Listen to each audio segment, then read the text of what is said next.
on 1019, 100.5, 1450, WGNSSports.com, and BigGTV.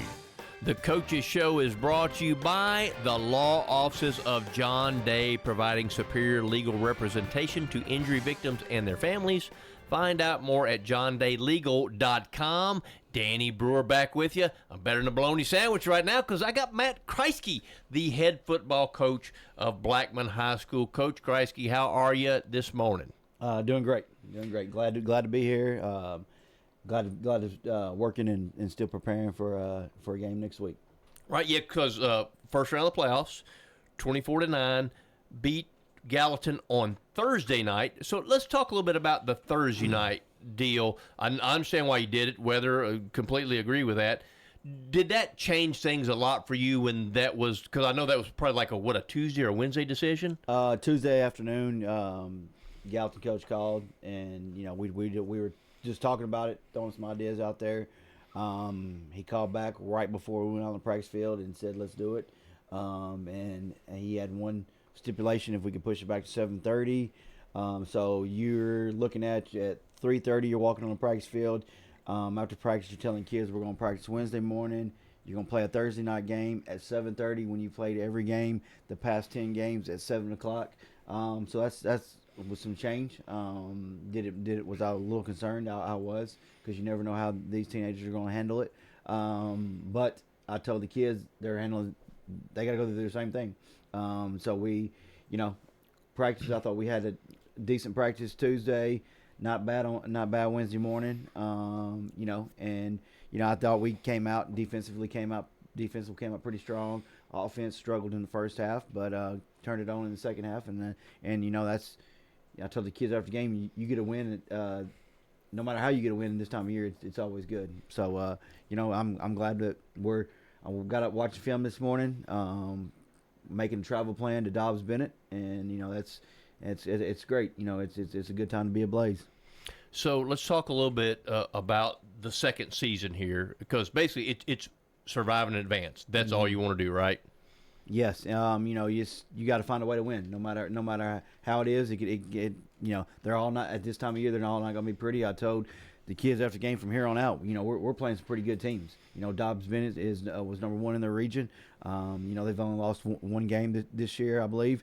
We see them on film. They're huge up front. I mean, they're big up front. They're physical. They got a quarterback who can run the ball well. He also can throw it. They got a receiver, number one. Watched him last night, and he's a big guy. Body type kind of reminds me of Ethan Carson, who we had last year. So, Coach, let's talk a little bit about the Gallatin game. 3-3 at the half. Halftime message because obviously you guys were heavily favored in that game because you're Blackman, and no discredit to Gallatin, but Blackman is Blackman, and you've been Blackman all year long. So tell me a little bit about the message at halftime when you're tied 3-3. Tell the kids we have 24 minutes that are guaranteed. That's all we have guaranteed right now. Money practice is not guaranteed. We have 24 minutes that are guaranteed. How are we going to handle it? Tell the defensive guys, keep doing what you're doing. Don't get frustrated with the offense. We're going to come out and make some plays. And I called out Javion. I told Javion, didn't have a great first half. It wasn't bad, but it wasn't a Javion Elliott type of first half. I looked at him and told him, we believe in you, Javion. We have your back. We know that you're going to come out and do what you're supposed to do, and he did. Rushed for 60 yards in the second half, into the game with 67 yards passing. That's part of being a quarterback in this area, in this league.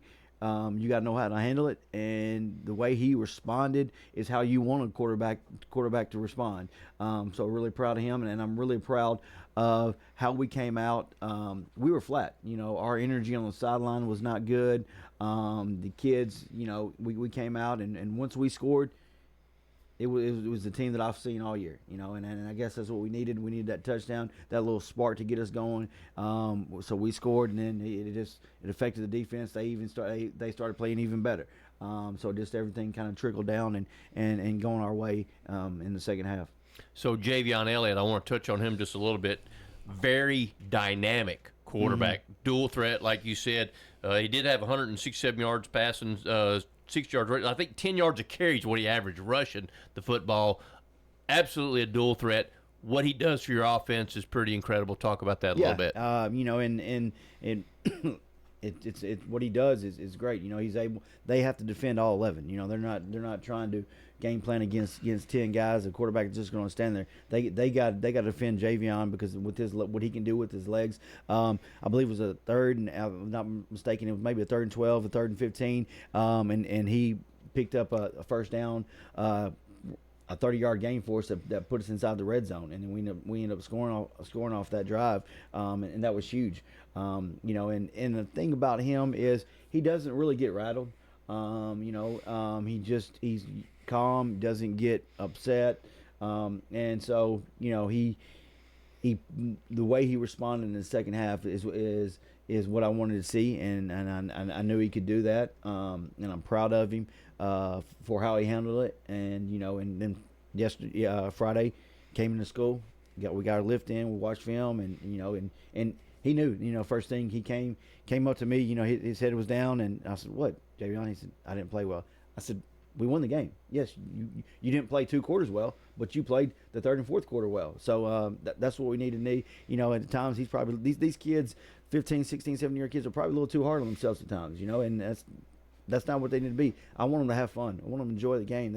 We won a first-round game at home, and so let's be happy with that, and let's start working towards Dobbs Bennett."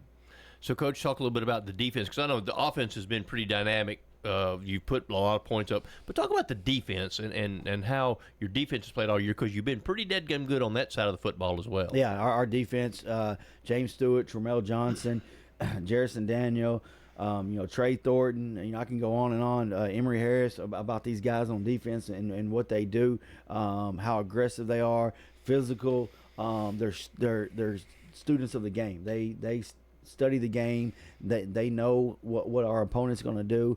I was talking with Coach Crosby last night during the Dobbs Bennett game, and he already had some defensive guys messaging him, talking about things that we can do to probably, hopefully, expose and get after Dobbs Bennett next week, and that just says a lot, man. These guys, live and breathe football, and they're a fun group to be around. High energy at all the time. They make practice fun each and every week. So talk a little bit about the physical approach. You mentioned that, and of course that's one of those things that I think is absolutely key in football, especially in this area. Yeah. When you think about the district that you play in, the physical approach of these boys. Yeah, it's something that during practice we've got to scale back, because these guys are so physical that we don't want to hurt each other. About 2 weeks ago, I told the guys, I said, we're going into our ninth game of the year, and y'all trying to kill your teammates. We've got to make it to Friday. This tournament, we got to make sure that everyone's healthy on Friday. They don't like it on days when I say we're tagging off, because that's not them. That's not what our defense is about. And that, as a coach, that's what you absolutely love. When you have to tell your defense you need to scale back and tag off, and they get mad about it. It's fun because that's who we are, and that's what we want to be, a type of defense. And it's and the way they approach practice, and the way they want to practice each and every day.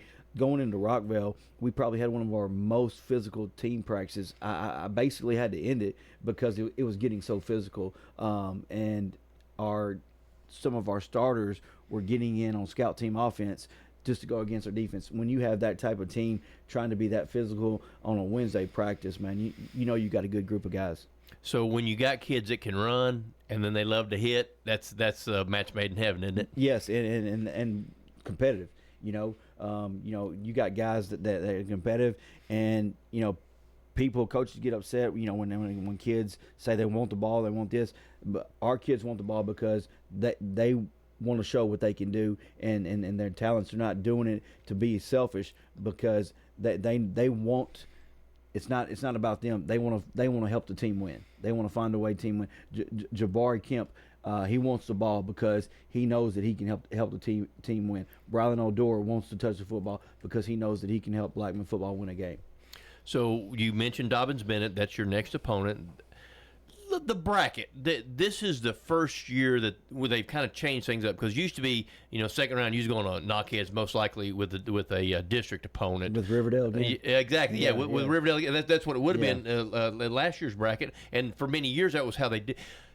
Agree or disagree with the change of the bracket, or do you want to give me any kind of opinion on that? Because I know there's pros and cons both ways. Yeah, I mean, we're not having to see somebody in our region again. Last year at this time we were preparing to play Riverdale again. We're playing an opponent that I don't know. I tried to look it up yesterday. I don't know if Blackman's ever played Dobbs Bennett. I worked on a itinerary from starting at 7:45 in the morning and ending at around 2:45 a.m. on Saturday morning for Friday. So it's something different. It's a challenge. We're going to be together as a team from about 7 o'clock in the morning until 3 o'clock in the morning on the next day. So it's something different. It's a neat experience. It's almost like a college experience for most of these guys. We have not, since I've been at Blackman, have not traveled like this. So we're gonna feed them. We're gonna feed them breakfast, feed them lunch, feed them dinner, and feed them after the game. The expenses, it's gonna be an expensive trip, but overall it's neat. We don't have to see Riverdale. We don't see Oakland. We don't have to see somebody in our region who we see each and every year, and plus the playoffs. There's the pros and cons, but I think it's going to be a fun trip for not only for our players but for our fans. To go somewhere different. Absolutely right. So for the record, Blackman is 1-0 lifetime against Dobbins Bennett. If my statistics are correct, I should have known you would have had the stat. Well, I got him from somebody else. Because I want you to take credit for it. Don't give it to anybody else. So I'm going to take credit for this. We're going to talk about horse racing. Epic Ride runs today in the River City handicap at Churchill Downs. Epic Ride. He won the Mint Millions back at Kentucky Downs back in the 1st of September. The Epic Ride you're on right now, this is part of it, because this is something where you mentioned this. This is a memory maker right here. Yeah. When you think about, we're going to Dobbins Bennett, is it in Kingsport, Tennessee, which is like right there on the Virginia line? Is that right? Yeah, it's Kingsport. And these kids, there's going to be these kids that are going to remember this trip for a lifetime. From what we do and how we travel, we're going to do a walkthrough at Carson Newman. We appreciate Coach Ingram being open to that and taking care of us. And so it's going to be a fun, neat experience for all the guys, for our coaches, for our players, for our parents. And it's going to be fun.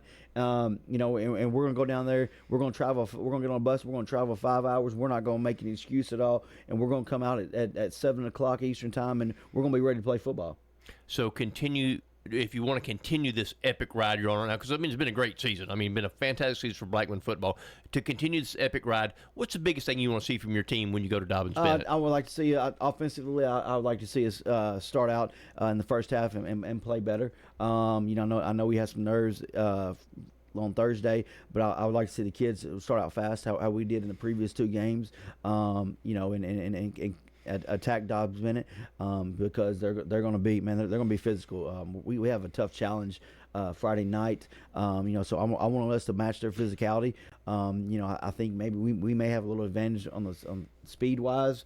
So I'm hoping that we can take advantage in that. But you can tell they're a well coached football team. And so I hope that we handle the travel well. I hope we handle the change in schedule well, and then come out at 7 o'clock ready to play. When you think about all of that, wrap it up. Do these kids put the Rutherford County flag on? Are they flying the Rutherford County flag in their hearts to know that, hey, look, we're going to East Tennessee. We're going to show these boys what Middle Tennessee's got. Yeah, and you hear it from Coach Kriesky will tell you this, my brother will tell you this, every coach in the county will tell you this. Our kids want, as bad as say, they want Oakland to win, they want Riverdale to win because they know that we are the brand of football in the state of Tennessee and what we represent. And I'll say this about Rockville because we played them a week ago. I would put a lot on that they would have played somewhere Friday night and they could have won a football game. That's how impressed I was with them a week ago. And so I think as coaches, yes, we're real competitors, but at the end of the day, we want to see our county succeed and our county to do well in the playoffs, to show who we are and what type of football. Because anytime that anyone lines up against anyone in our county, they know it's going to be a physical football game. Coach, I can't let you go without talking about the youth program at Blackman, because that's what's got you part of where you're at right now, and that's what the pride of football in Middle Tennessee, because it starts with the little kids. So talk a little bit about the youth program at Blackman and what that's done for you guys. Oh man, it's amazing. Coach Nate's going to probably at the championship games right now, but this guy right here next to me, he plays. Can't say enough about his coaching staff and what Coach Austin and that group has done for my son. You see it. You see these guys bleed Blackman football from the time they're 6, 7, 8 years old, all the way, the guys that play all the way through high school, and how they want to be a Blackman Blaze. And what I say about Nate, there's been 3 or 4 times this year at our home games, Nate texts me and says, "Hey coach, I got 50 to 100 guys are going to come to the game. We'll take care of y'all later." And no, you don't have to take care of us. Just getting those guys there to the games on a Thursday night, on a Friday night, means a lot. And seeing those guys, those kids, whenever I go over to the elementary school, wearing the Blackman youth jerseys, and then you see them at Coach Hillis and what they're doing at the middle school. It's just, I've said it on here numerous times, and we're at a 6A high school, but it's a small town feel, a small town community feel when you see it, especially when you see our homecoming and homecoming activities and what we do. During the year, and how every school, it's when you say we are Blackman, the principals, the administration, the whole community understands that and knows what it means when we say we are Blackman. The fire is burning bright over there, so I'm going to challenge the Blackman community right now, just like I did with Rutherford. Get on the bus. Yes. And get on over there to Kingsport, Tennessee, because we want to continue to carry the flag. And go on over there and support Blackman football, because it's going to be a fantastic football game. And Coach Kriesky, we certainly appreciate your time. Wish you the best of luck. Thank you. Their media guys last night on the radio said Blackman will not have 200 fans at the game Friday night. So yes, I challenge our Blackman community, our Blackman family. Please get in the car, drive 5 hours. You're going to see an exciting game Friday night, and come out and support these young men that's having a great year. Yeah, so 200 plus. So, yeah, we're going to whoop the butts in the stands and whoop the butts on the football field. Coach Kriesky, appreciate your time, man. Thank you for having me on. The Coaches Show is brought to you by Parks Auction Company. Let their team of experienced and professionally trained staff utilize the auction process to sell your property. Find out more at parksauction.com.